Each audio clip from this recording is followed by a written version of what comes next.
All right, good morning. This is News 14 Carolina meteorologist Matthew East, cutting a new edition here of the weather video, and bear with me, doing this on a little bit of a slower computer this morning, so there's probably going to be some bad spots in the audio and maybe some skips or whatnot, but a video cut for you. Let's get right into it. Tropics, the topic of this video. Now notice Gustav, actually now a tropical depression, still causing lots of inland rains over Arkansas and Louisiana. Hurricane Hannah, northwest of the northwest portion of Haiti. We'll talk much more about Hannah in just a second. Then you get into Tropical Storm Ike out in the central Atlantic Ocean, and that is newly formed Tropical Depression number 10 off of the coast of Africa.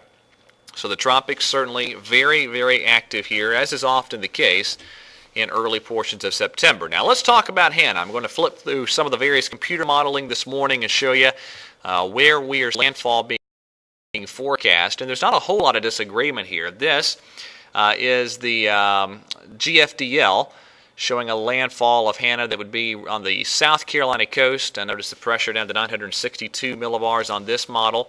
That is the Hurricane Wharf showing a more intense system. That pressure way down at 935 with a landfall occurring either on North Georgia coast or extreme southern South Carolina.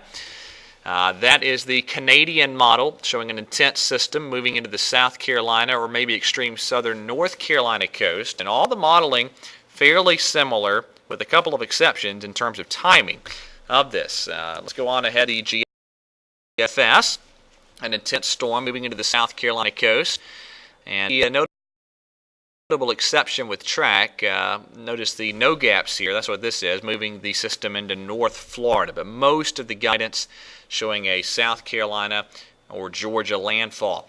That's the UK Met earlier yesterday. It was showing a North Florida landfall, but it too has shifted its track toward a North Georgia or South Carolina landfall. This is the European model.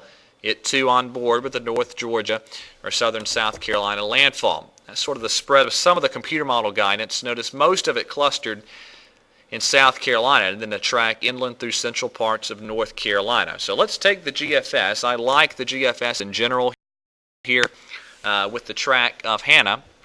And what we're looking at here, this is Friday morning at 8 in the morning. That is Hannah approaching the South Carolina coast. And from there, we see Hannah moving inland. This is 8 p.m. Friday. Again, this is the 0Z run of the GFS, and the Hannah centered right over Charlotte. Very heavy rain falling over central parts of North Carolina.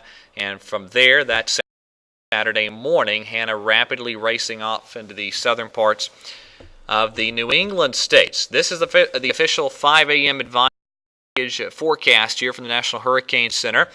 And they bring Hannah to shore on the South Carolina coast, and during the day, Friday, maybe Friday night, they are a little slower with their track than a lot of the computer model guidance. But the general idea here is that we're going to see a landfall from Hannah probably on the Georgia or South Carolina coast sometime Friday. And I'm pretty concerned that this could wind up being a formidable hurricane. The shear is going to relax over Hannah over the next couple of days, and it's not even out of the realm of possibility. This could be a major hurricane at landfall. All depends on how the system behaves in terms of reacting to shear. And the waters are very warm, no doubt about it. It'll be heading over the very warm Gulf Stream.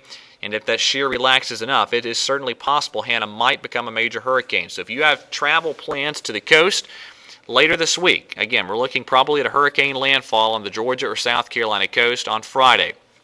Be aware of that. Could be a stronger hurricane. So that's something you need to pay very close attention to. And for inland parts of North Carolina, for the Charlotte and Triad viewing areas, we're going to be looking at, if this track holds, some very rainy, very breezy conditions later Friday night into Saturday morning. And we'll be talking much more about that as the week unfolds. Really quick, this is Tropical Storm Ike. We'll continue heading westward. We'll be dealing with where Ike will be headed as we get into next weekend once Hannah gets out of the way. And, of course, Tropical Depression 10 way on the eastern part of the Atlantic will continue moving generally westward as well. There's the reminder information. You know the blog address there. Email address for me is matthew.east@news14.com, and, of course, News 14 Carolina at www.news14.com. Thanks for watching this edition of the video. Everyone have a great Tuesday, and God bless.